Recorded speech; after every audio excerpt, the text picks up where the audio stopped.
Assalamualaikum warahmatullahi wabarakatuh. Terima kasih, Anda telah kembali di channel YouTube kami. Saluran informasi yang mengkisahkan kisah-kisah Islami, serta kisah para ulama dan kekasih Allah. Pada kesempatan kali ini, kami akan membacakan lanjutan isi dari kitab Futuhul Ghaib, yang berisi nasihat dari ajaran Syekh Abdul Qadir Al-Jailani. Berikut ini penjelasan selengkapnya.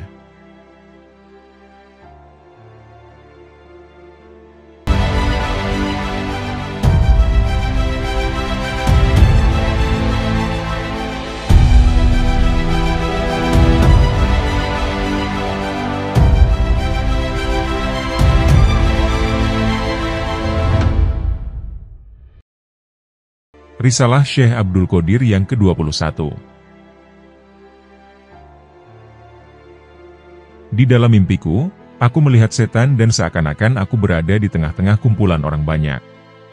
Kemudian aku bersiap-siap hendak membunuh setan, namun setan itu pun berkata, "Mengapa kamu hendak membunuhku? Apakah dosaku?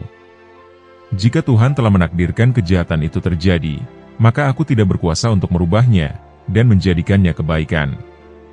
Demikian sebaliknya, jika Tuhan telah menakdirkan sesuatu kebaikan itu terjadi, maka aku pun tidak berkuasa untuk merubahnya menjadi kejahatan. Maka, apakah yang berada dalam kekuasaanku?" Kemudian, kudapati setan itu berupa seperti orang Kasim atau eunuch. Suaranya lembut, rambutnya terurai sampai ke dagunya, dan mukanya sangat pucat, seakan-akan ia tersenyum kepadaku, penuh rasa malu dan takut. Peristiwa itu terjadi pada malam Ahad, tanggal 12 Zulhijjah tahun 401 Hijriah. Risalah Syekh Abdul Qadir yang ke-22. Biasanya Allah Subhanahu wa Ta'ala menguji hamba-hambanya yang beriman, sesuai dengan derajat keimanan mereka. Sekiranya keimanan seseorang itu kuat, maka ujian keimanannya itu pun kuat pula. Oleh karena itu, ujian kepada Rasul lebih hebat daripada ujian kepada Nabi, ujian kepada Nabi lebih hebat daripada ujian kepada Abdal, dan ujian kepada Abdal lebih hebat daripada ujian kepada Wali. Setiap orang diuji menurut tinggi atau rendahnya keimanannya.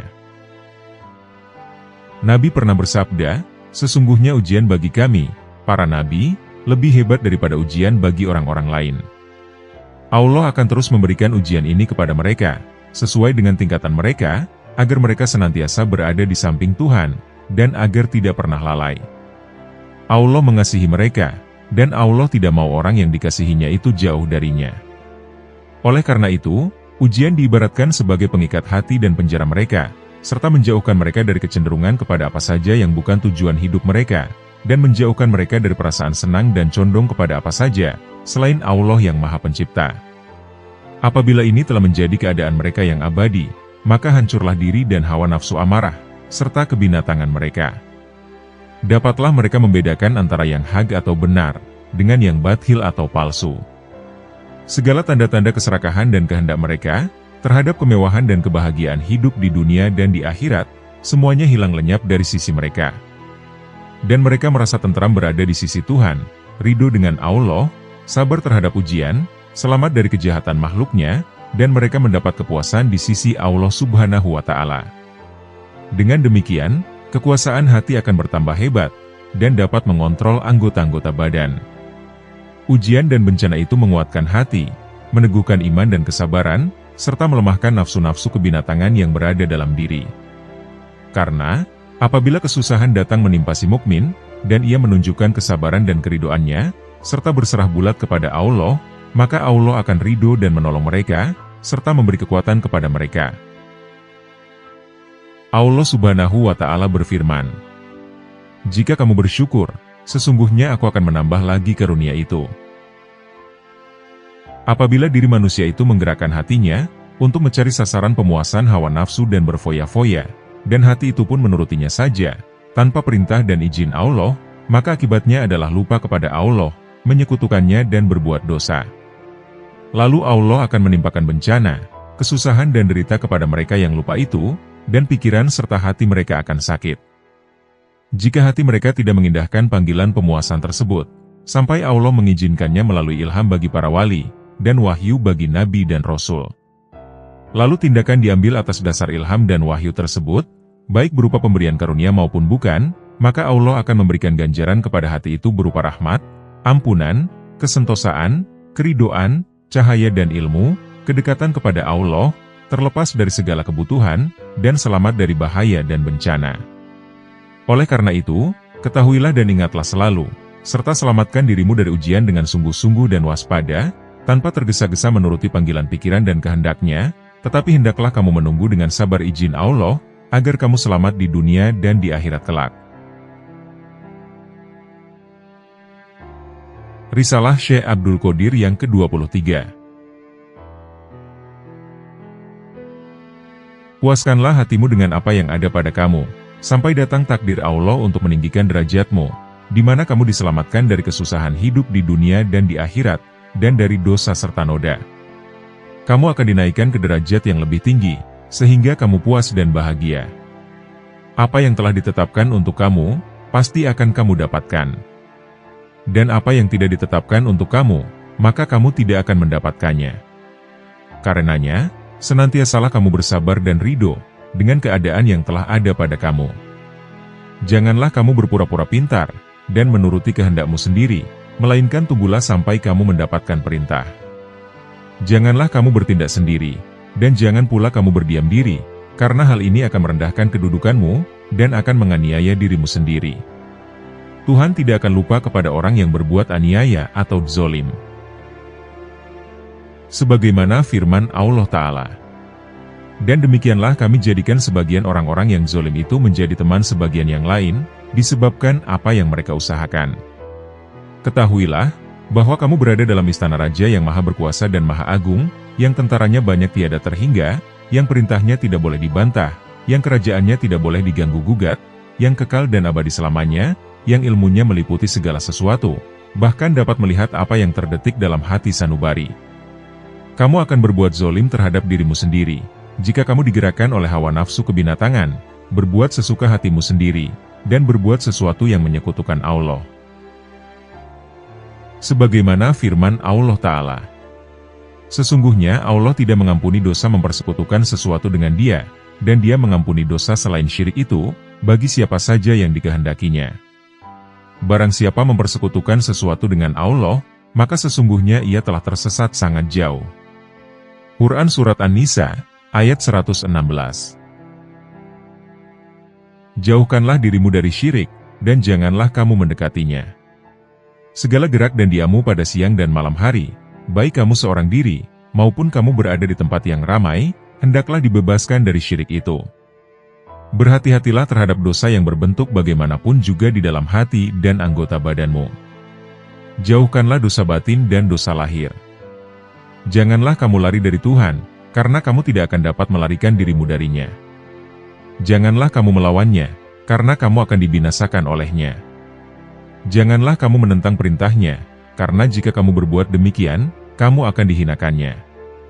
Janganlah kamu melupakannya, karena kamu akan dilupakannya pula, dan dilemparkan ke dalam kesusahan. Janganlah kamu mencoba memindahkan rumahnya, karena jika kamu berbuat demikian, maka kamu akan dibinasakan olehnya. Janganlah kamu berbicara tentang agamanya menurut hawa nafsumu semata, karena jika kamu berbuat demikian, maka kamu akan dihancurkannya, hatimu akan digelapkannya, imanmu akan dicabutnya, dan ilmu kerohanianmu akan dihilangkannya. Kemudian, kamu akan dikuasakan kepada setan, nafsu kebinatanganmu, keluargamu, tetanggamu, sahabatmu, jin, binatang, dan seluruh makhluk akan menguasai dan mempengaruhi kamu. Dengan demikian, kamu akan hidup di dunia ini dengan berada dalam kegelapan, dan azab neraka akan kamu terima di akhirat kelak. Risalah Syekh Abdul Qadir yang ke-24. Janganlah kamu ingkar kepada Allah. Berpegang teguhlah kepadanya. Kembalilah kepadanya dengan penuh kehusyuan, dan dengan merendahkan diri. Bertawakallah kepadanya dengan sepenuh penyerahan. Janganlah kamu menuruti hawa nafsu kebinatanganmu. Janganlah kamu hanya mencari kepentingan di dunia, atau di akhirat saja, atau mencari kedudukan yang lebih tinggi, atau yang lebih mulia. Ketahuilah, bahwa kamu itu adalah hamba-Nya. Sedangkan hamba dan segala yang dimilikinya adalah kepunyaan tuannya. Si hamba tidaklah mempunyai apa-apa. Tuannya lah yang memiliki atas segalanya. Hendaklah kamu bersopan santun, dan jangan pula menyalahkan Tuan kamu itu. Segalanya telah ditentukan olehnya. Apa yang telah didahulukan olehnya, tidak dapat dikemudiankan, dan apa yang dikemudiankan, tidak dapat didahulukan. Dia telah memberi kamu tempat kediaman yang kekal di akhirat. Dia adalah Tuan bagi kamu. Dia memberimu karunia yang tidak pernah dilihat oleh mata, tidak pernah didengar oleh telinga, dan tidak pernah dirasa oleh hati.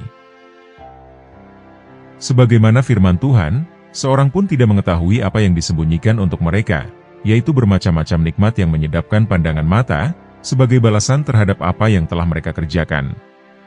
Quran Surat As-Sajdah, ayat 17. Ini adalah ganjaran bagi mereka, dari perbuatan mereka di dunia ini, seperti mematuhi hukum-hukum Allah, bersabar diri untuk tidak melakukan dosa dan maksiat, serta bertawakal penuh kepada Allah, dan ridho dengannya. Jika Allah memberikan perkara-perkara keduniaan kepada mereka, dan menjadikannya sebagai tuannya, maka hal itu karena kedudukan iman mereka itu seperti tanah tandus yang berpasir, tidak dapat menampung air, dan tidak dapat menghidupkan tumbuh-tumbuhan. Kemudian ia membubuhi pupuk, supaya akar tanaman itu tumbuh. Inilah gambaran dunia dan perhiasannya, mudah-mudahan dapat menumbuhkan keimanan dan amal saleh mereka. Jika pupuk-pupuk ini tidak dibubuhkan, maka akan matilah tumbuh-tumbuhan itu, dan negeri pun akan kosong dari manusia. Tapi Allah yang Maha Suci dan Maha Tinggi, Ia menghendaki negeri itu bermanusia lagi, dan subur dengan tumbuh-tumbuhan. Oleh karena itu, pangkal iman yang ada pada orang kaya itu lemah, dan tidak subur. Ketahuilah, bahwa sesungguhnya iman itu lebih berharga dari segala kekayaan dunia. Semoga Allah senantiasa mengasihi kita, dan mengarahkan kita ke jalan yang lurus dan benar. Orang yang kaya harta tetapi miskin iman, mereka akan bisa menjadi munafik atau kafir, jika kekayaan harta bendanya itu dicabut darinya. Jika Allah tidak memberikan kesabaran, keimanan yang kokoh, dan cahaya ilmu yang hakiki kepada orang kaya itu, maka akan binasalah ia. Orang kaya yang penuh iman tidak akan pernah takut atau khawatir, jika kekayaan harta bendanya dan keduniaannya itu hilang darinya, asalkan bukan kekayaannya itu yang hilang. Risalah Syekh Abdul Qadir yang ke-25.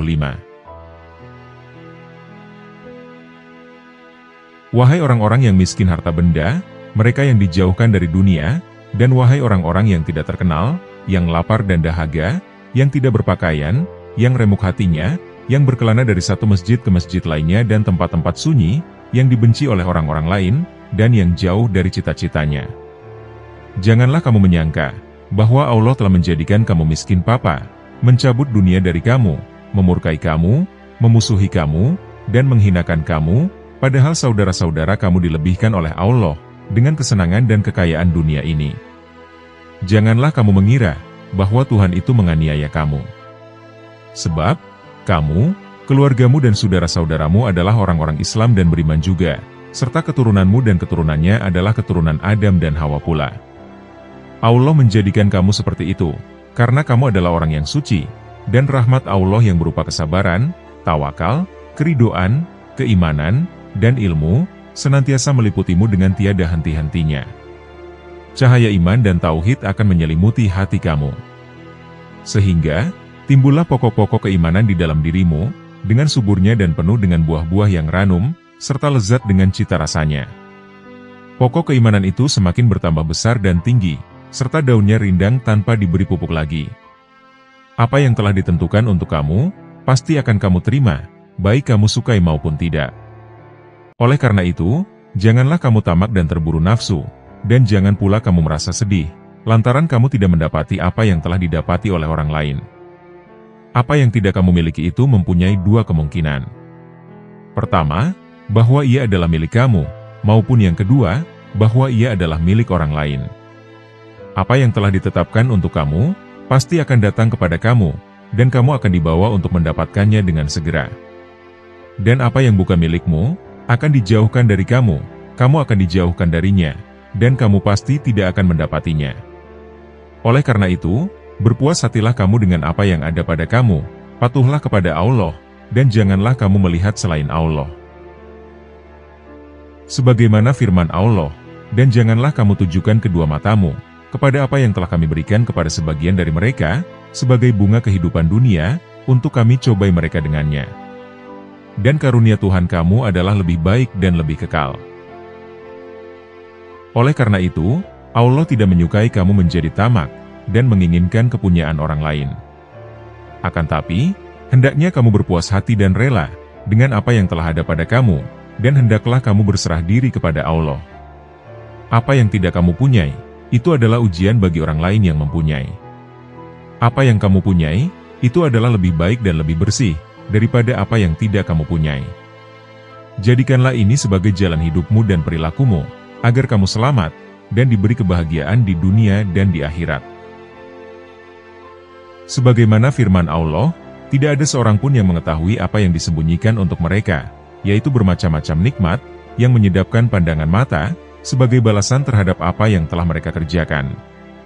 Oleh karena itu, tidak usah kamu melebihi 5 cara penyembahan, dan mengelakkan segala dosa yang disebutkan itu, serta tidak ada yang lebih besar, lebih mulia, lebih disukai, dan yang lebih diridai oleh Allah, daripada apa yang telah kami sebutkan itu.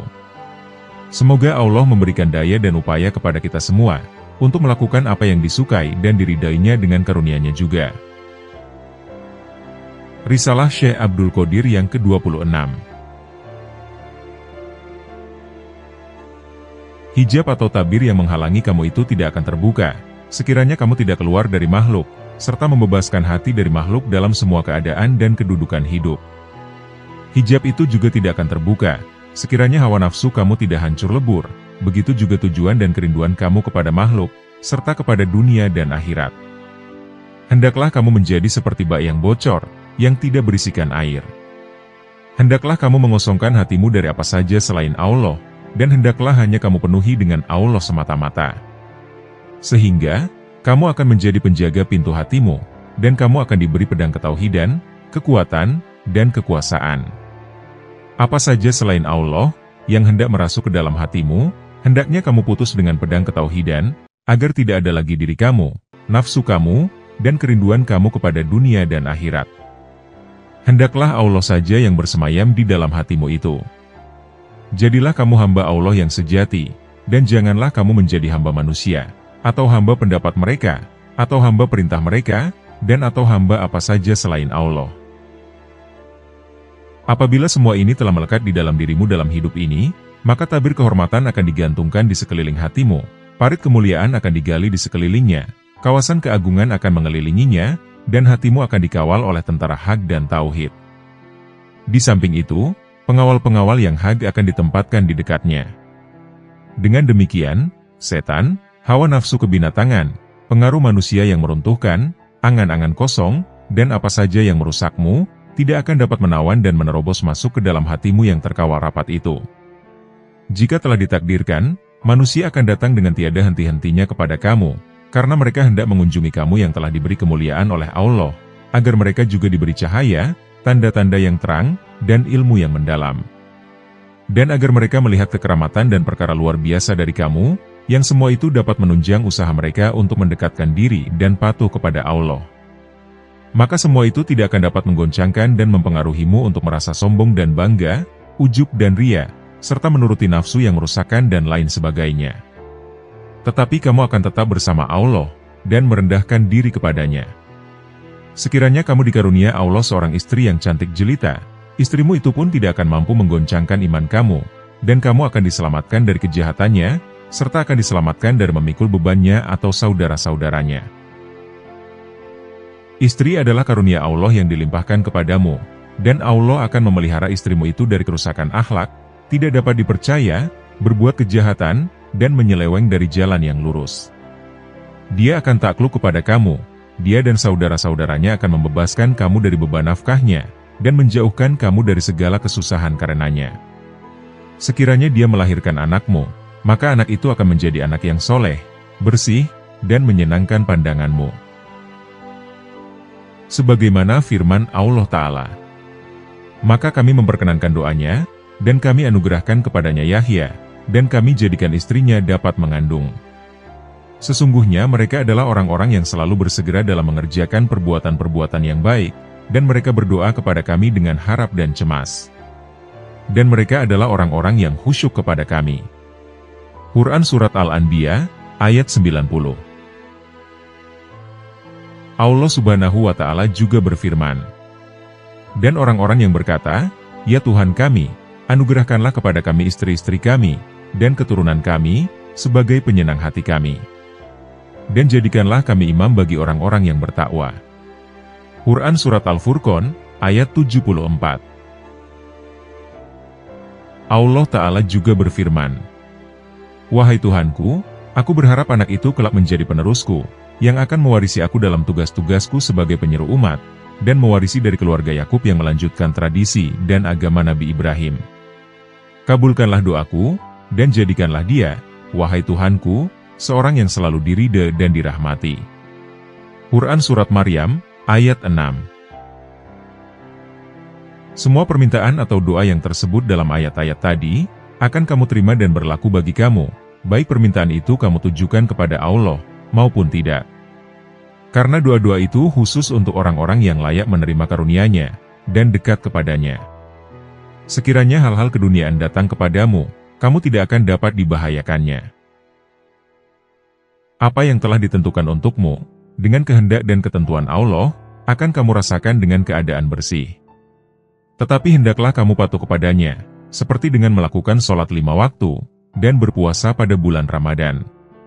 Kamu diperintahkan untuk membagikan, atas apa yang bukan bagian kamu, yang terdapat dalam rizkimu itu, kepada sahabatmu, tetanggamu, orang-orang yang meminta sedekah, dan orang-orang yang patut menerima zakat, sesuai dengan keadaan. Keadaan yang sebenarnya akan diberitahukan kepadamu, sehingga kamu dapat membedakan antara orang-orang yang patut diberi, dengan orang-orang yang tidak patut diberi. Semuanya akan tampak terang olehmu, tidak ada keraguan, dan tidak ada kesamaran lagi padamu. Oleh karena itu, hendaklah kamu bersabar, ikhlas dalam bertawakal kepada Allah. Perhatikan apa yang ada sekarang, hilangkan syahwat sangka, diam dan jangan banyak bicara, berlomba-lombalah menuju ridho Ilahi, bertawakallah kepadanya, bertawadhulah, dan husyuklah kepadanya serta bersikap sederhana. Sehingga, takdir datang kepadamu dan kamu dibawa maju ke depan dengan tangan kamu, dan kemudian segala sesuatu yang memberatkan kamu akan diringankan. Setelah itu, kamu akan ditenggelamkan di dalam lautan ridho, rahmat, dan kasih sayang Allah, serta kamu akan dihiasi dengan pakaian nur, rahasia ketuhanan yang maha tinggi, dan ilmu yang datang dari Allah. Kamu akan dibawa dekat kepadanya, berkata dengannya, diberi karunia olehnya, dan dibebaskan dari segala keperluan. Kamu akan diberi keberanian, kemuliaan, dan ketinggian, serta firman ini akan ditujukan kepada kamu.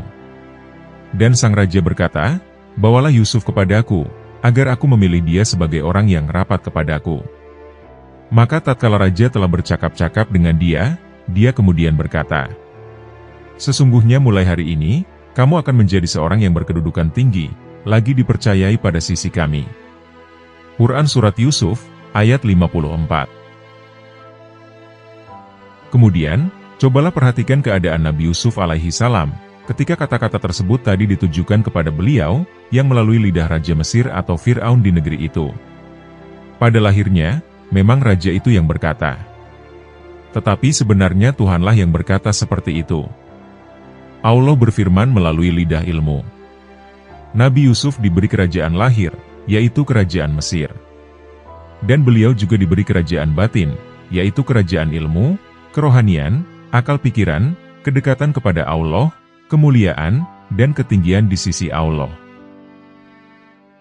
Allah Subhanahu wa Ta'ala berfirman, "Dan demikianlah kami memberi kedudukan kepada Yusuf di negeri Mesir. Dia berkuasa penuh, pergi menuju kemana saja yang ia kehendaki di bumi Mesir itu. Kami melimpahkan rahmat kami kepada siapa yang kami kehendaki, dan kami tidak menyia-nyiakan pahala orang-orang yang berbuat baik." Quran Surat Yusuf, ayat 56. Berkenaan dengan kerajaan kerohanian, Allah Ta'ala berfirman, "Sesungguhnya, wanita itu telah bermaksud melakukan perbuatan itu dengan Yusuf. Dan Yusuf pun bermaksud melakukan pula dengan wanita itu, andai kata dia tidak melihat tanda dari Tuhannya. Demikianlah, agar kami memalingkan daripadanya kemungkaran dan kekejian. Sesungguhnya Yusuf itu termasuk hamba-hamba kami yang terpilih. Quran Surat Yusuf, ayat 24. Berkenaan dengan kerajaan ilmu, Allah Ta'ala berfirman. Yusuf berkata, "Tidak disampaikan kepada kamu berdua makanan yang diberikan kepadamu, melainkan aku telah dapat menerangkan jenis makanan itu, sebelum makanan itu sampai kepadamu. Yang demikian itu, adalah sebagian dari apa yang diajarkan kepadaku oleh Tuhanku. Sesungguhnya aku telah meninggalkan agama orang-orang yang tidak beriman kepada Allah, sedangkan mereka ingkar kepada hari kemudian." Quran Surat Yusuf, ayat 37. Apabila kata-kata seperti tadi tersebut ditujukan kepada kamu sekalian, wahai orang-orang yang beriman, maka kamu telah diberi ilmu yang agung, dan diberkati oleh Allah, serta diberikan kekuatan, kebaikan, kekuasaan, kewalian, dan perintah yang melibatkan kerohanian. Dan bukannya kerohanian, lalu kamu diberi kekuasaan untuk menjadikan segalanya dengan izin Allah. Kemudian di akhirat kelak, kamu akan diberi tempat yang kekal, kamu akan diberi kebahagiaan di surga, dan kamu akan melihat wajah Allah, dan mendapatkan keridoannya. Inilah karunia yang tiada terhingga. Risalah Syekh Abdul Qadir yang ke-27.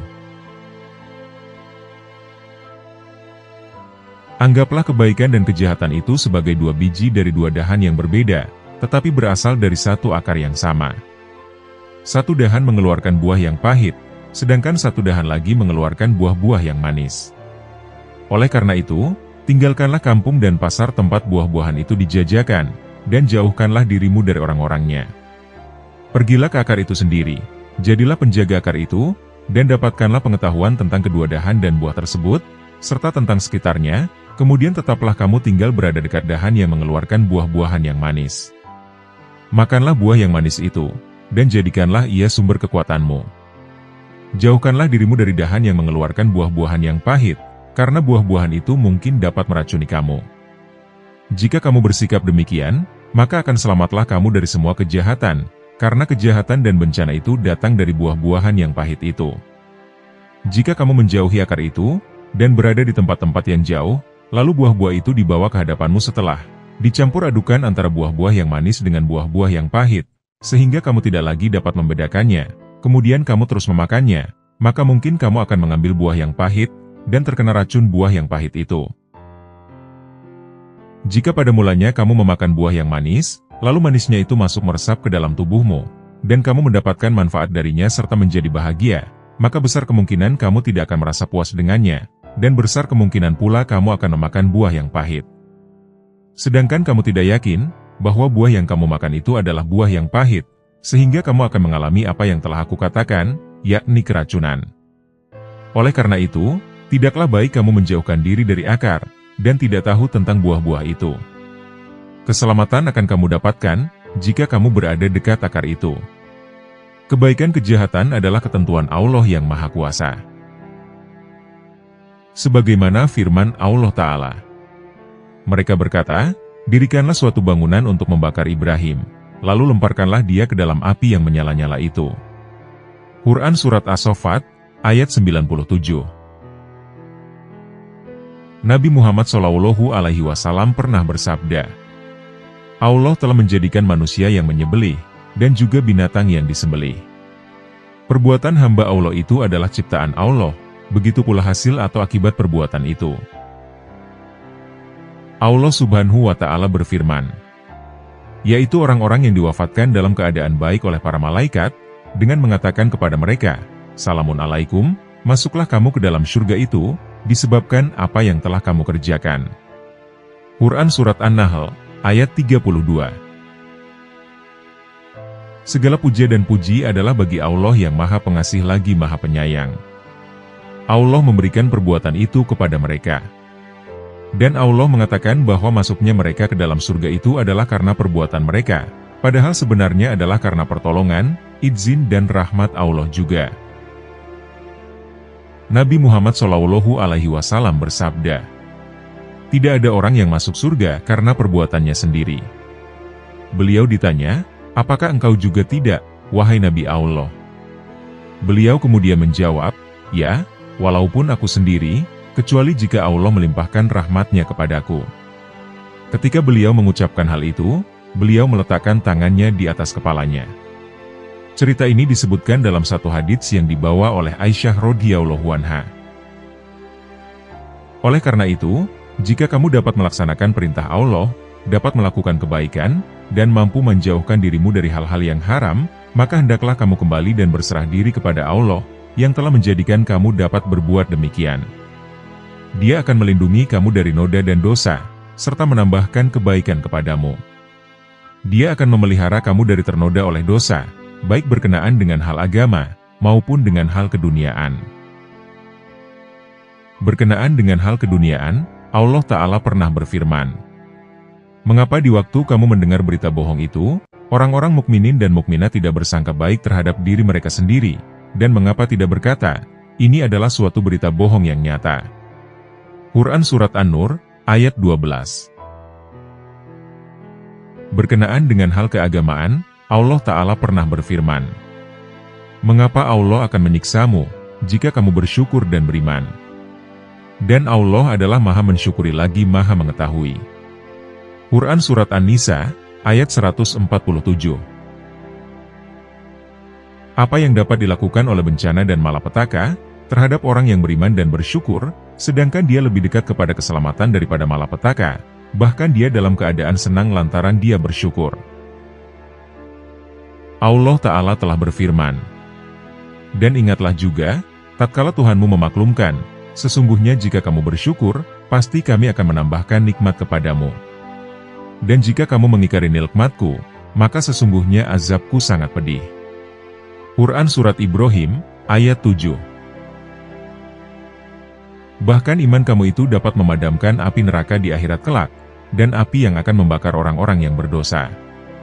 Dapatkah iman itu memadamkan api malapetaka dalam hidup di dunia ini? Jawabannya adalah dapat. Dan ini telah dirasakan oleh orang-orang yang beriman kuat, dan oleh orang-orang yang telah mencapai derajat wali, dengan izin dan pilihan Allah sendiri.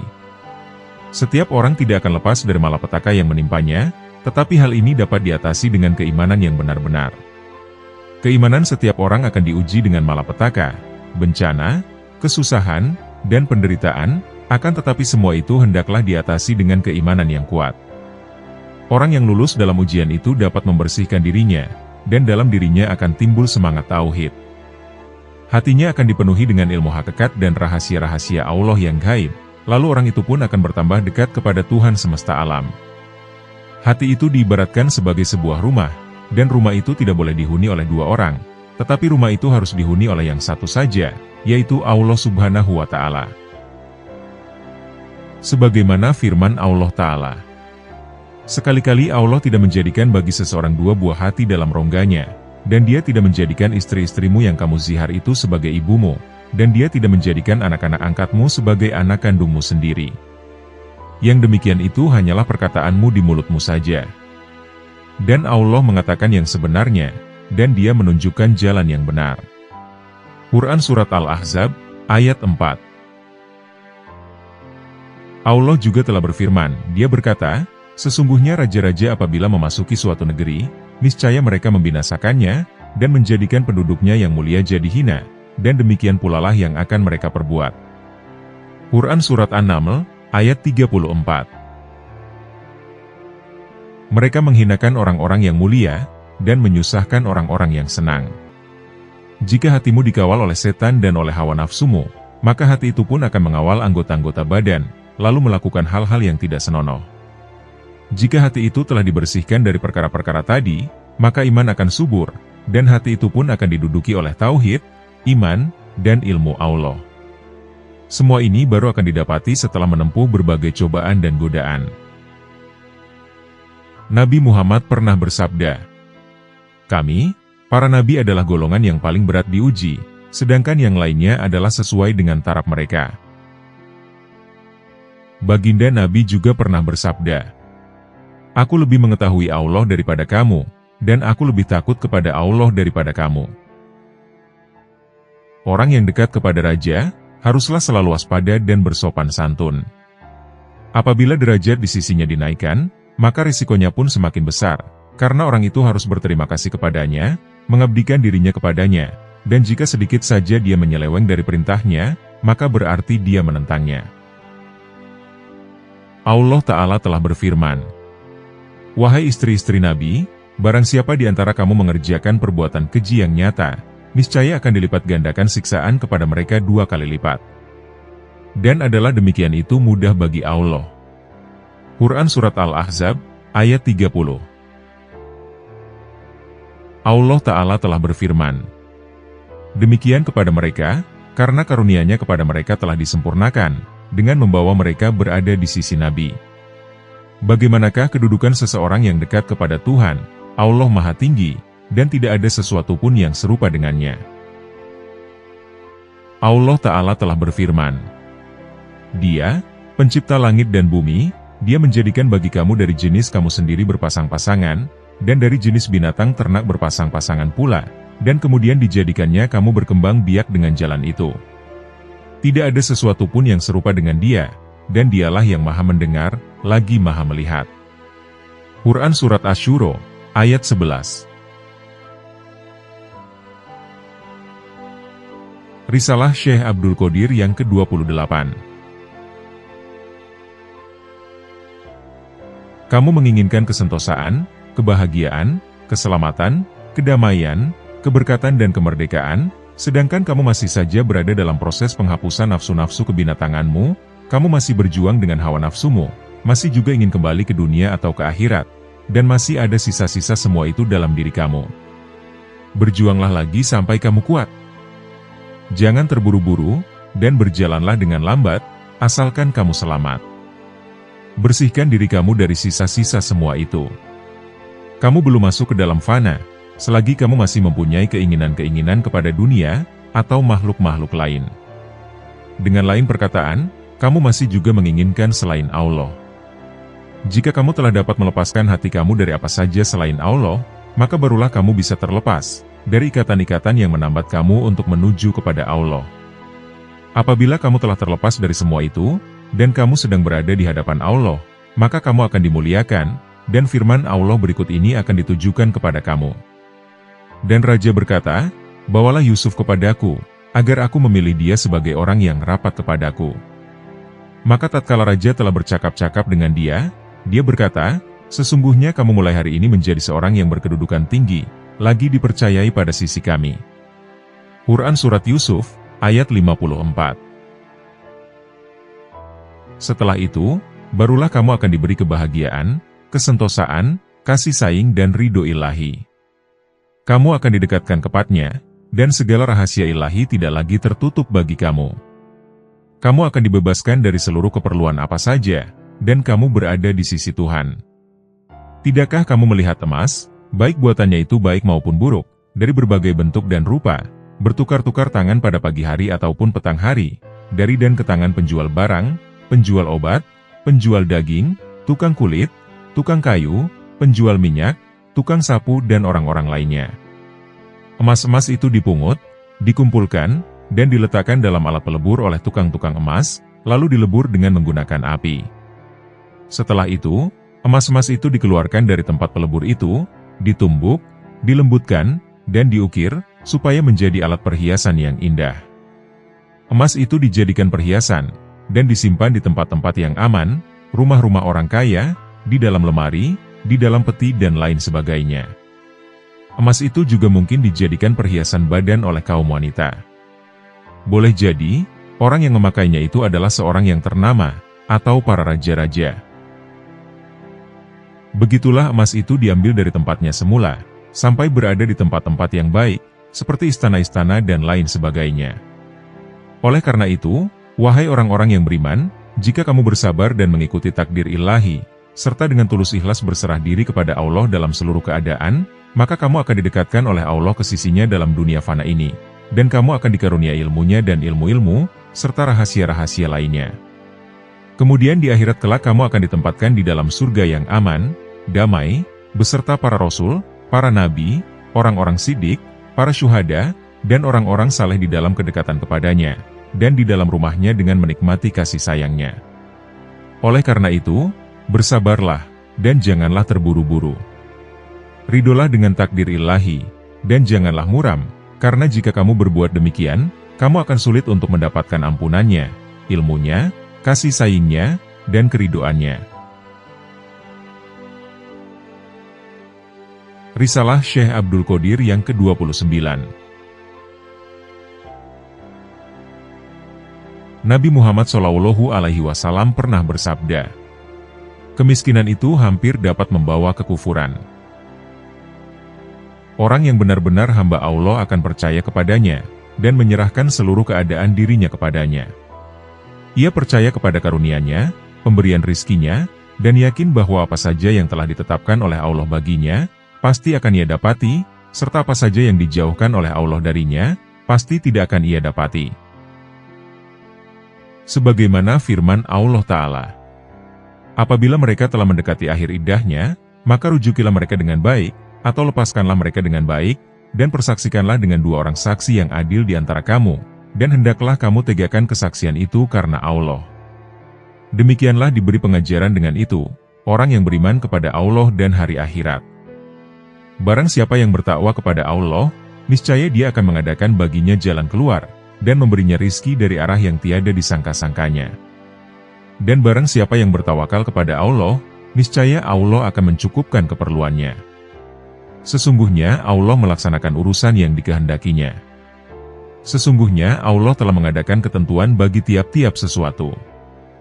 Quran Surat At-Tolak, ayat 2-3.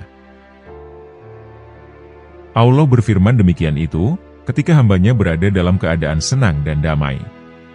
Kemudian Allah mengujinya dengan bencana dan kemiskinan, maka hamba itu pun bermohon dan menyerahkan dirinya kepada Allah, namun Allah tidak menghindarkan bencana dan kemiskinan itu darinya.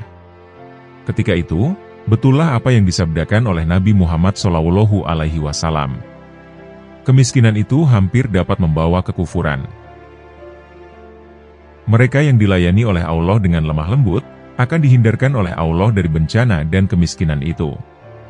Mereka diberi kesentosaan, keamanan, dan kekuatan, untuk bersyukur kepadanya dan memujinya. Mereka terus berada dalam keadaan seperti itu, sampai bertemu dengan Tuhan mereka. Apabila Allah hendak menguji mereka, maka Allah mendatangkan malapetaka kepada mereka, dan memutuskan pertolongannya. Kemudian, mereka pun menunjukkan kekufurannya, dengan menyalahkan dan menuduh Allah tidak mengasihi dan menolong mereka. Maka matilah mereka dalam kekufuran, dan ingkar kepada tanda-tanda Allah, serta marah kepadanya. Kepada orang semacam inilah, Nabi pernah bersabda, yang maksudnya kurang lebih seperti berikut ini. Sesungguhnya orang yang paling berat hukumannya di hari kebangkitan, adalah orang yang diberi kemiskinan di dunia ini, dan hukuman di akhirat kelak. Kami berlindung kepada Allah dari yang demikian itu. Kemiskinan yang dimaksud dalam sabda beliau itu, adalah kemiskinan yang menyebabkan seseorang lupa kepada Allah. Dari kelupaan semacam inilah beliau memohon untuk dilindungi. Kepada beliau Allah melimpahkan kesabaran, tawakal, ridho, dan fana dalam perbuatan Allah.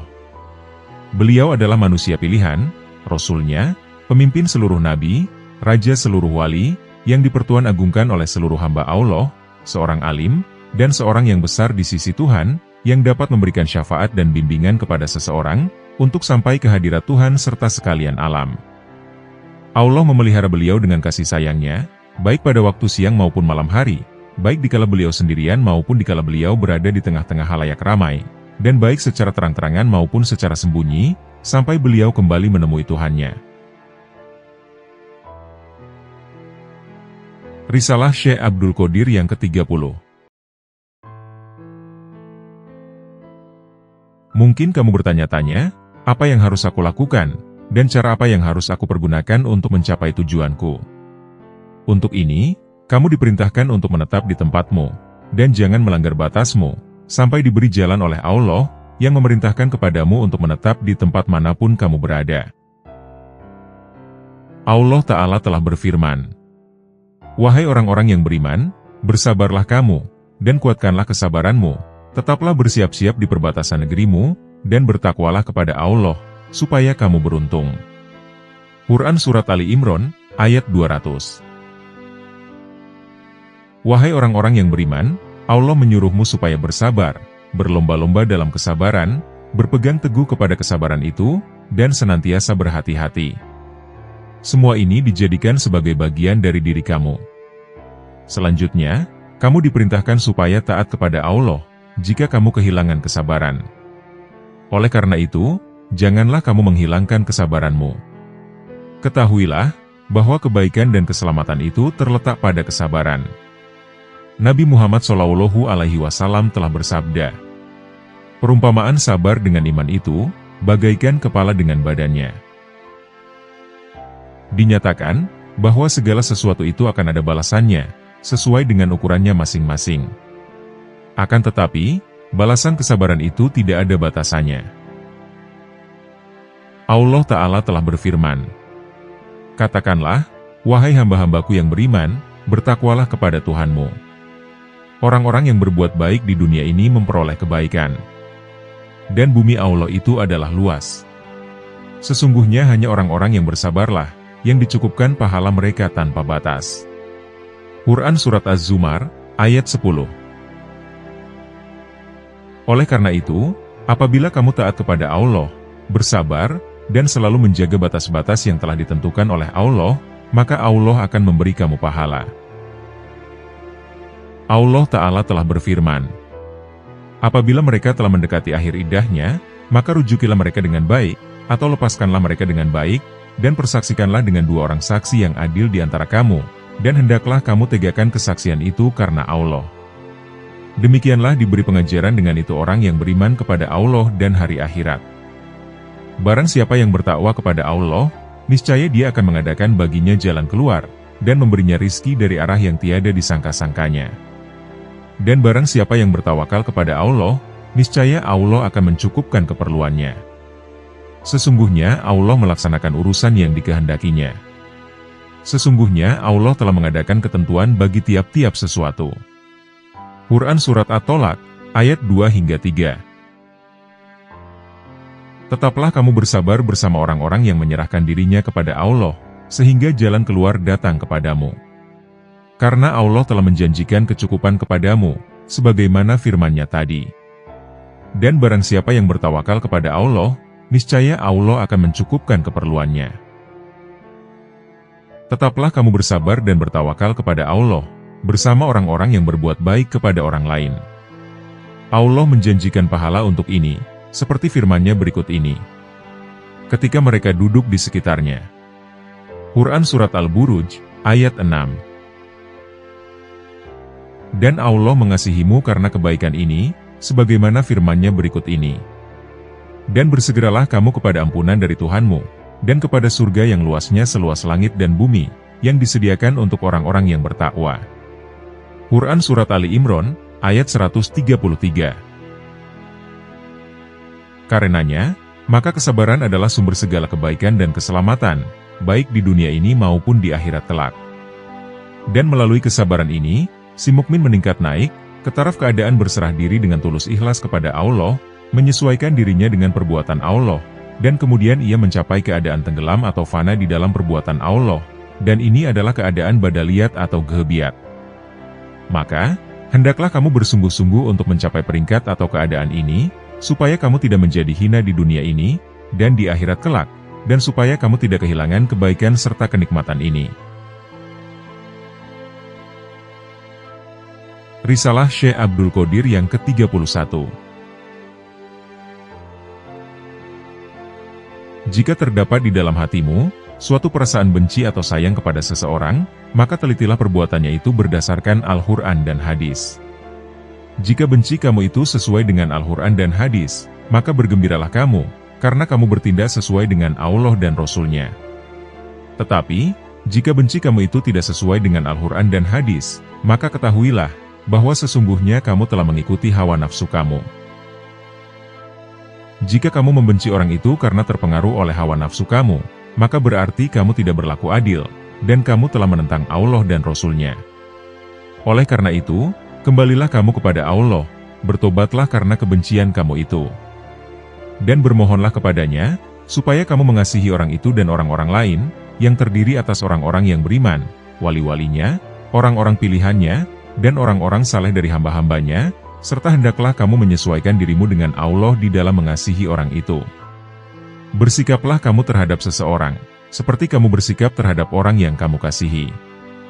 Pendek kata, hendaklah kamu meneliti perbuatan orang itu berdasarkan Al-Quran dan hadis. Sekiranya Al-Quran dan hadis membenarkan dan menyukai perbuatan orang itu, maka kamu pun harus membenarkan dan menyukainya. Akan tetapi, jika keduanya membencinya, maka kamu pun hendaklah membencinya. Jelasnya, kamu harus menyayangi dan membenci sesuai dengan Al-Quran dan hadis. Sesuaikanlah perasaan dan perbuatanmu dengan Al-Quran dan hadis. Jika kamu mengasihi seseorang, sedangkan Al-Quran dan hadis membencinya, maka janganlah kamu mengasihinya, supaya kamu tidak menuruti hawa nafsumu. Kamu diperintahkan untuk melawan hawa nafsumu, sebagaimana firman Allah. Wahai Daud, sesungguhnya kami menjadikan kamu khalifah penguasa di muka bumi, maka berilah keputusan perkara di antara manusia dengan adil, dan janganlah kamu mengikuti hawa nafsu, karena ia akan menyesatkan kamu dari jalan Allah. Sesungguhnya orang-orang yang sesat dari jalan Allah, mereka akan mendapat azab yang berat, karena mereka melupakan hari perhitungan. Quran Surat Shad, ayat 26.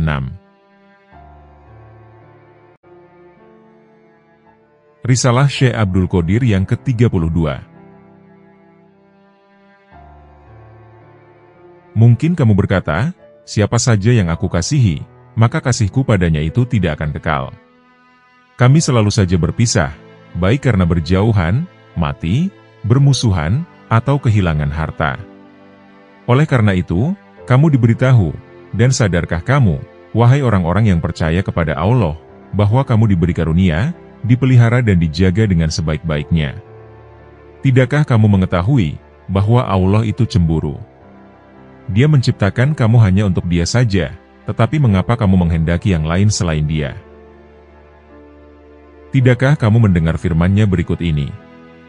Wahai orang-orang yang beriman, barang siapa di antara kamu murtad dari agamanya, maka kelak Allah akan mendatangkan suatu kaum yang Allah mencintai mereka, dan mereka pun mencintainya, yang bersikap lemah lembut terhadap orang mukmin, yang bersikap keras terhadap orang-orang kafir, yang berjihad di jalan Allah, dan yang tidak takut kepada celaan orang yang suka mencela. Itulah karunia Allah, yang diberikannya kepada siapa yang dikehendakinya, dan Allah maha luas pemberiannya, lagi maha mengetahui. Quran Surat Al-Ma'idah, ayat 54. Dan tidakkah kamu mendengar pula firman-Nya ini? Dan aku tidak menciptakan jin dan manusia, melainkan supaya mereka menyembah aku. Quran Surat Az-Zariyat, ayat 56. Dan apakah kamu belum pernah mendengar sabda Nabi Muhammad SAW? Apabila Allah mengasihi hamba-hambanya, maka diberilah hamba itu ujian. Jika hamba itu bersabar, maka hamba itu akan dijaganya. Beliau ditanya, wahai Nabi Allah, apakah yang dijaganya itu? Beliau menjawab, dia tidak akan meninggalkan anak dan harta kepada hamba itu. Ini disebabkan, jika si hamba itu mempunyai anak dan harta, maka cintanya itu akan terbagi-bagi. Cinta yang seharusnya diserahkan bulat-bulat kepada Allah, telah ia bagikan kepada anak dan hartanya. Allah tidak mau untuk disekutukan. Dia cemburu, dan Dia menguasai segalanya. Karenanya, Dia menghancurkan segala apa yang menjadi sekutu baginya, agar Dia dapat menguasai sepenuh hati hamba untuk Dia saja, dan tidak ada yang lain selain Dia di hatinya. Setelah itu, barulah Allah akan membuktikan firman-Nya. Dia akan mencintai mereka, dan mereka akan mencintainya. Sehingga, hati si hamba itu benar-benar bebas dan bersih dari sekutu-sekutu Allah, seperti anak, istri, harta benda, pangkat, kekuasaan, kemuliaan, keadaan atau peringkat kerohanian, makan, kedudukan, dunia, surga, kedekatan kepada Tuhan, dan bahkan apa saja selain Dia tidak ada lagi di dalam hatinya. Tidak ada nafsu, dan tidak pula ada cita-cita. Kosongkanlah hati itu, sampai seperti tong yang penuh dengan lubang, sehingga tidak lagi dapat menampung air. Leburlah hati itu dengan perbuatan Allah. Apabila selalu ada suatu tujuan yang tumbuh di dalam hatimu, maka hati akan dihancurkan oleh perbuatan Allah, karena Dia cemburu. Kemudian, si hamba itu akan dipenuhi dengan kemuliaan, kekuatan, keagungan, dan kesempurnaan ilahi. Dengan demikian, maka tidak ada sesuatu pun yang dapat menembus hati semacam itu. Harta benda, anak dan istri, teman dan handai tolan, mukjizat dan keramat, serta kekuasaan dan pengetahuan tentang masa depan, semuanya tidak akan dapat mempengaruhi dan merusak hati itu. Semua itu akan tinggal di luar hati, dan tidak akan masuk ke dalamnya. Semua ini adalah tanda-tanda kemuliaan, kehormatan, kasih sayang dan rizki, yang diberikan Allah kepada hamba-hamba yang benar-benar mau menuju kepadanya. Hamba-hamba seperti ini senantiasa akan diberi perlindungan, pertolongan, dan keridhaan dari dunia hingga akhirat. Risalah Syekh Abdul Qadir yang ke-33. Terdapat 4 macam manusia. Yang pertama, mereka yang tidak mempunyai lidah dan hati. Mereka ini adalah 0 orang-orang bertaraf bebas, berotak tumpul, dan berjiwa kerdil, yang tidak mau mengingat Allah, dan tidak memiliki kebaikan. Mereka ini bagaikan molekul yang ringan, kecuali bila mereka itu dikaruniai kasih sayangnya. Hati mereka dibimbing supaya beriman, dan anggota-anggota tubuh mereka digerakkan supaya patuh kepada Allah. Berhati-hatilah, agar jangan sampai kamu termasuk ke dalam golongan mereka. Janganlah kamu melayani mereka, dan jangan pula kamu bergaul dengan mereka. Merekalah orang-orang yang dimurkai oleh Allah, dan penghuni neraka. Kita memohon kepada Allah, supaya melindungi kita dari pengaruh mereka. Sebaliknya, hendaklah kamu berupaya menjadikan diri kamu, sebagai orang yang dilengkapi dengan ilmu ketuhanan, guru yang mengajarkan kebaikan, pembimbing manusia dalam agama Allah, dan pemimpin, serta pengajak manusia kepada jalan Allah. Berhati-hatilah jika kamu hendak mempengaruhi mereka, supaya mereka patuh kepada Allah, dan memberikan peringatan kepada mereka, tentang apa-apa yang memusuhi Allah. Jika kamu berjuang di jalan Allah, untuk mengajak mereka menuju Allah, maka kamu akan menjadi seorang pejuang dan pahlawan di jalan Allah, dan kamu akan diberi pahala, seperti yang diberikan kepada para nabi dan para rasul. Nabi Muhammad SAW pernah bersabda kepada Sayyidina Ali, "Jika Allah membimbing seseorang, melalui bimbinganmu yang diberikan kepadanya, maka hal itu adalah lebih baik bagimu, daripada apa saja yang disinari oleh matahari." Yang kedua, mereka yang mempunyai lidah, tetapi tidak mempunyai hati. Mereka pandai berbicara, tetapi tidak melakukan apa yang mereka bicarakan. Mereka mengajak manusia untuk menuju Allah, tetapi mereka sendiri lari dari Allah. Mereka membenci maksiat yang dilakukan oleh orang lain, tetapi mereka sendiri bergelimang di dalam maksiat itu. Mereka menunjukkan kepada orang lain, bahwa mereka itu soleh, tetapi sebenarnya mereka sendiri melakukan dosa-dosa besar. Bila mereka sedang menyendiri, maka mereka bersikap seperti harimau yang berpakaian. Inilah orang-orang yang seperti disabdakan oleh Nabi SAW. Orang yang paling ditakuti di kalangan umatku, dan aku pun menakutinya, adalah orang alim yang jahat. Kita berlindung kepada Allah dari orang alim seperti itu. Oleh karena itu, larilah, dan jauhilah orang-orang seperti itu. Jika tidak, maka kamu akan terpengaruh oleh kata-kata manisnya yang muluk itu, dan api dosanya itu akan membakar kamu, serta kekotoran hatinya akan membunuh kamu. Yang ketiga, mereka yang mempunyai hati, tetapi tidak mempunyai lidah, sedangkan dia adalah orang yang beriman. Allah telah menutup mereka dari makhluknya, menggantungkan tabirnya di sekeliling mereka, dan memberikan kesadaran kepada mereka, tentang cacat cedera diri mereka. Allah menyinari hati mereka dan menyadarkan mereka, akan kejahatan yang timbul akibat bercampur dengan orang banyak, serta kejahatan akibat banyak berbicara. Mereka mengetahui, bahwa keselamatan itu terletak dalam diam, dan berkholwat atau menyendiri. Nabi SAW pernah bersabda, "Barang siapa diam, maka ia akan mencapai keselamatan." Sabdanya pula, sesungguhnya berkhidmat kepada Allah itu terdiri atas 10 macam, 9 diantaranya adalah terletak dalam diam. Oleh karena itu, mereka yang termasuk dalam golongan ini, adalah para wali Allah yang secara tersembunyi. Mereka akan diberi perlindungan dan keselamatan. Mereka adalah orang-orang yang bijaksana dan rekan Allah. mereka akan diberkati dengan keridhoannya, dan segala yang baik akan diberikan kepada mereka. Maka, hendaklah kamu berteman dan bergaul dengan orang-orang ini, serta berikanlah pertolongan kepada mereka. Jika kamu berbuat demikian, maka kamu akan dikasihi oleh Allah, kamu akan dipilih oleh-Nya, dan akan dimasukkan ke dalam golongan mereka yang menjadi wali Allah, dan hamba-hambanya yang soleh. Yang keempat, mereka yang diajak ke dunia tidak nyata, dan diberi pakaian kemuliaan. Seperti dalam sabda Nabi Shallallahu Alaihi Wasallam, barang siapa menuntut ilmu, lalu ia mengamalkan ilmu itu, dan mengajarkannya kepada orang lain, maka ia akan dibawa ke alam gaib, dan dimuliakan. Orang-orang yang termasuk dalam golongan ini mempunyai ilmu-ilmu ketuhanan, dan tanda-tanda Allah. Hati mereka akan menjadi gedung ilmu Allah yang sangat agung, dan Allah akan memberinya rahasia-rahasia yang tidak diberikan kepada orang lain. Allah telah memilih mereka, dan membawa mereka dekat kepadanya. Allah akan membimbing mereka, dan membawa mereka ke sisinya. Hati mereka akan dibuka, untuk menerima rahasia-rahasia dan ilmu-ilmu yang tinggi ini. Allah akan menjadikan mereka sebagai pelaku perbuatannya, pengajak manusia ke jalan Allah, dan pelarang mereka untuk berbuat dosa dan maksiat. Mereka menjadi orang-orang Allah. Mereka mendapatkan bimbingan yang benar. Mereka dapat memberikan pertolongan kepada orang-orang yang menuju jalan Allah. Mereka menjadi orang-orang yang benar, dan mengesahkan kebenaran orang lain.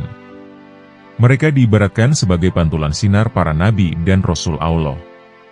Mereka senantiasa mendapat taufik dan hidayah dari Allah yang Maha Agung. Orang yang termasuk dalam golongan ini berada dalam peringkat terakhir, atau puncak kemanusiaan, yang tidak ada kedudukan lain di atasnya, kecuali kenabian. Oleh karena itu, berhati-hatilah, agar tidak sampai kamu memusuhi dan menentang orang-orang seperti ini. Dengarkanlah, dan perhatikanlah pembicaraan dan nasihat mereka.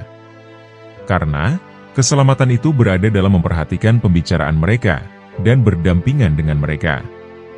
Sebaliknya, kebinasaan dan kerusakan akan datang jika berjauhan dengan mereka, kecuali bagi mereka yang diberi kekuasaan dan pertolongan oleh Allah, untuk menerima hak dan ampunan.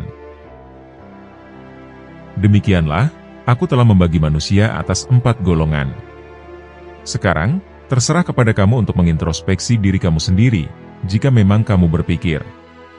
Dan selamatkanlah diri kamu, jika memang kamu menginginkan keselamatan. Mudah-mudahan Allah membimbing kita, dalam menuju kesenangan dan keridhoannya di dunia ini, dan juga di akhirat kelak.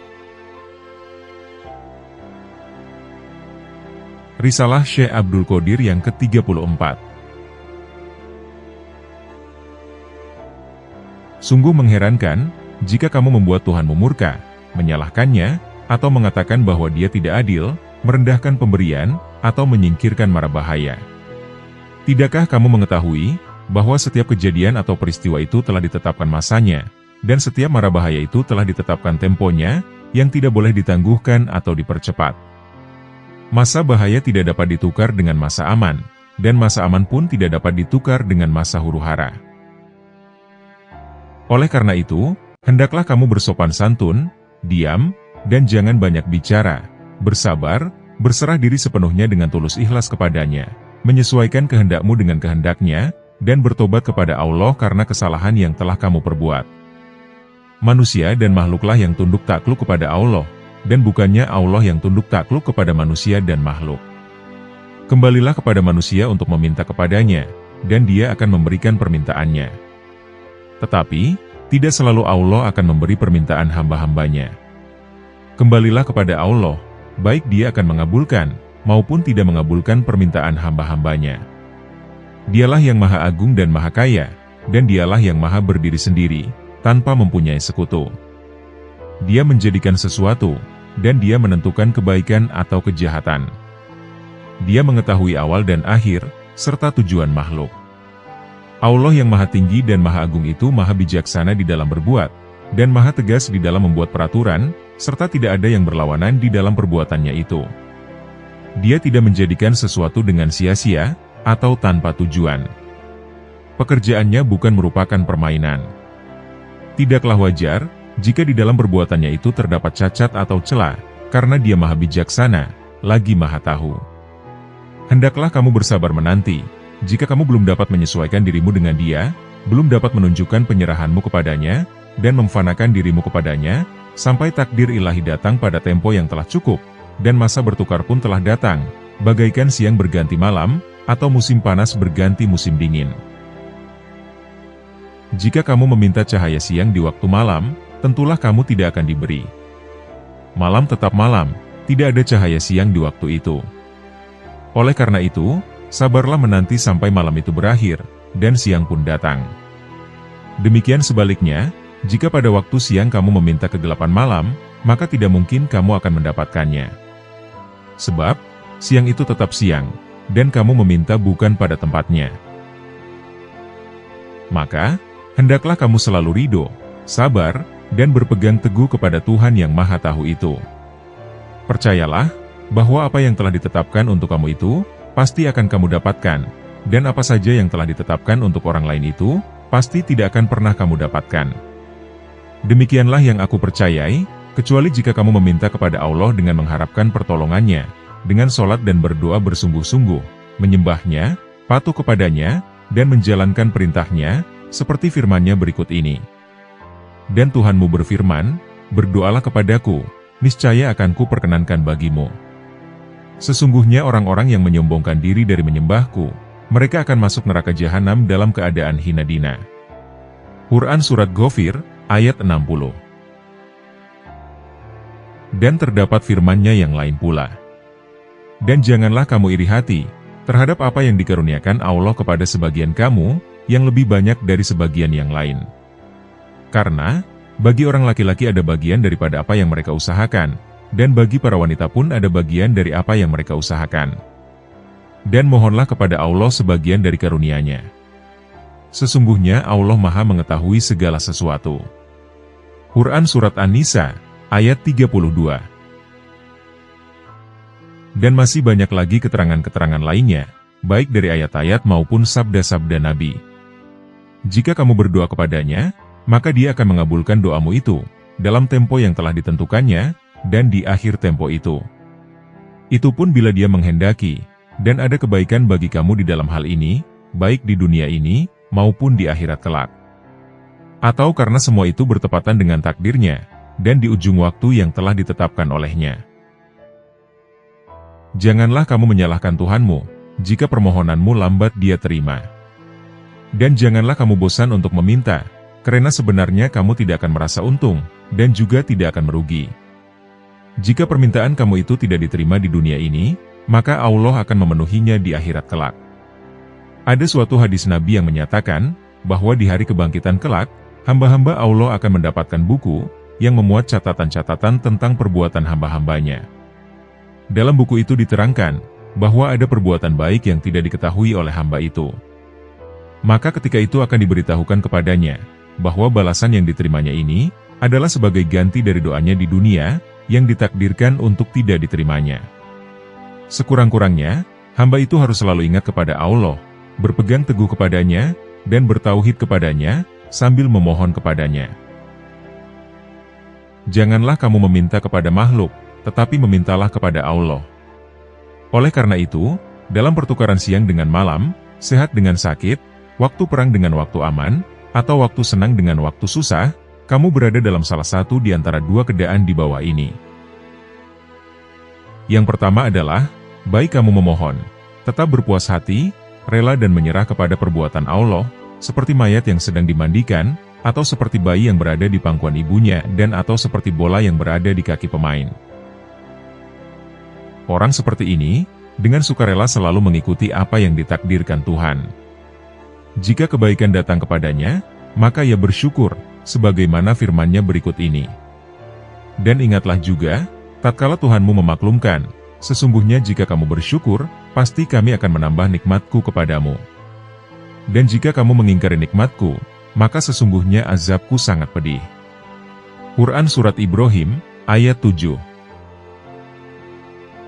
Dan jika malapetaka yang datang kepadanya, maka ia bersabar dan ridho dengan pertolongan daya upaya Allah, dengan keteguhan hati, dan dengan rahmat Allah, seperti firman-Nya berikut ini.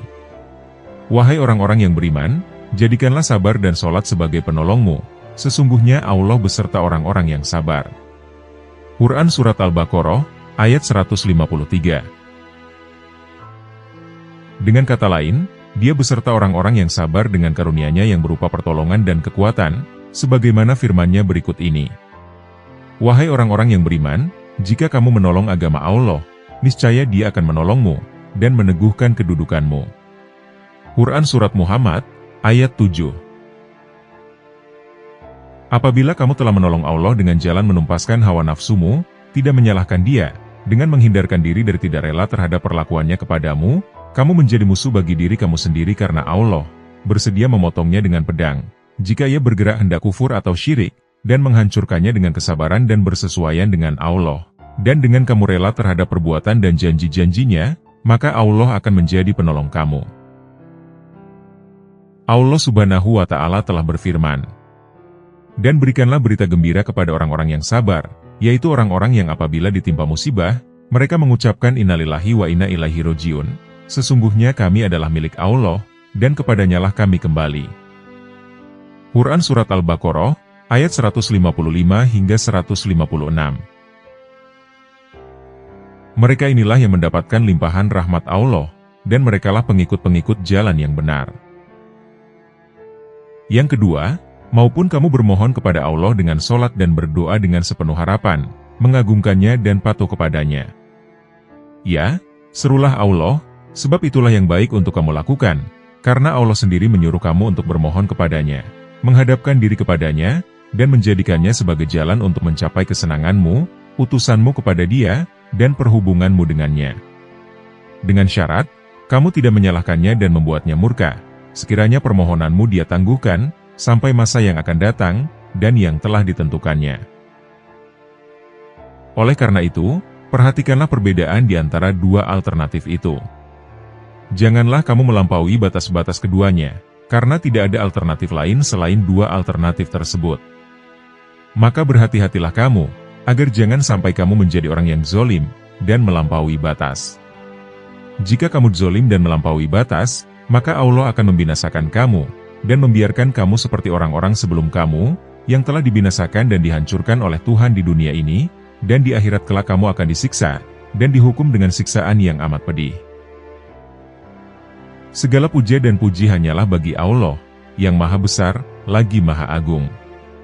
Wahai Tuhan yang Maha mengetahui keadaanku, hanya kepadamulah aku menyerahkan diriku. Risalah Syekh Abdul Qadir yang ke-35. Kamu harus menjauhkan dirimu dari perkara-perkara yang haram. Jika tidak, maka kamu akan dibinasakan. Kamu tidak akan dapat lepas dari cengkeraman bahaya perkara-perkara yang haram itu, kecuali jika Allah menolongmu dengan kasih sayang-Nya. Ada satu hadis yang menerangkan, bahwa dasar agama itu adalah menjauhkan diri dari hal-hal yang haram, dan yang merusakkan agama itu adalah ketamakan. Janganlah kamu mendekati perkara-perkara yang haram itu, karena boleh jadi kamu akan mencoba-coba merasakannya. Mendekat pun jangan, sebab dikhawatirkan kamu akan terpengaruh. Sayyidina Umar bin Khattab pernah berkata, biasanya kami menjauhkan diri dari 9/10 perkara-perkara yang halal, karena kami khawatir akan terjerumus ke dalam perkara-perkara yang haram. Abu Bakar As-Siddiq radhiyallahu anhu pernah berkata, kami biasa menjauhkan diri kami dari 70 pintu menuju perkara-perkara yang dibolehkan, karena khawatir terjerumus ke dalam dosa. Baik Umar maupun Abu Bakar, keduanya sangat menjauhkan diri dari mendekati perkara-perkara yang haram, dan di dalam berbuat demikian, mereka mengambil sikap, sebagaimana yang disabdakan oleh Nabi Muhammad SAW. Berhati-hatilah, sesungguhnya setiap raja itu mempunyai taman larangannya sendiri-sendiri, sedangkan taman larangan Allah itu adalah perkara-perkara yang diharamkannya. Barang siapa berjalan di sekeliling taman itu, maka mungkin ia akan masuk ke dalamnya. Tetapi, barang siapa memasuki pintu istana raja, dan terus melewati pintu kedua dan ketiga, hingga akhirnya sampai ke kamar raja, maka hal itu adalah lebih daripada orang yang berada di luar pintu pertama, karena ia berada di luar. Jika pintu ketiga tertutup, maka orang ini tidak akan terkena bahaya. Sebab, ia berada di antara dua pintu, dan ia berada dekat dengan raja dan bala tentaranya. Sebaliknya, bagi orang yang berada di luar tadi, jika pintu pertama itu tertutup, maka tetap saja ia berada di luar, tanpa tempat berlindung, dan mungkin ia akan dimakan binatang buas, atau bahkan dibunuh musuh. Begitu pula halnya bagi orang yang patuh kepada Allah, dan mengikuti jalan Allah. Kemudian, jika pertolongan kekuasaan dan karunia-Nya diambil darinya, maka ia akan terputus dari pertolongannya, tetapi ia masih tetap menjalankan hukum-hukumnya. Maka apabila ia mati, ia masih berada dalam ketaatan, dan masih menyembah kepada Allah, maka segala amal baiknya itu akan menjadi saksi baginya. Lain halnya, dengan orang yang tidak menjalankan kewajiban-kewajibannya terhadap Allah. Jika Allah tidak menolongnya, hawa nafsu kebinatangannya menguasainya, dia terus melakukan perkara-perkara yang haram, keluar dari hukum-hukum syariat Allah, ia terus menjadi sekutu setan yang dikutuk Allah, dan ia jauh dari jalan yang lurus dan benar. Maka jika ia mati sebelum bertobat, ia akan termasuk dalam golongan orang-orang yang merugi, kecuali jika Allah mengampuni dan memberinya rahmat. Oleh karena itu, orang-orang yang menjalankan kewajiban berada dalam keselamatan, dan orang-orang yang tidak menjalankan kewajiban akan berada dalam bahaya.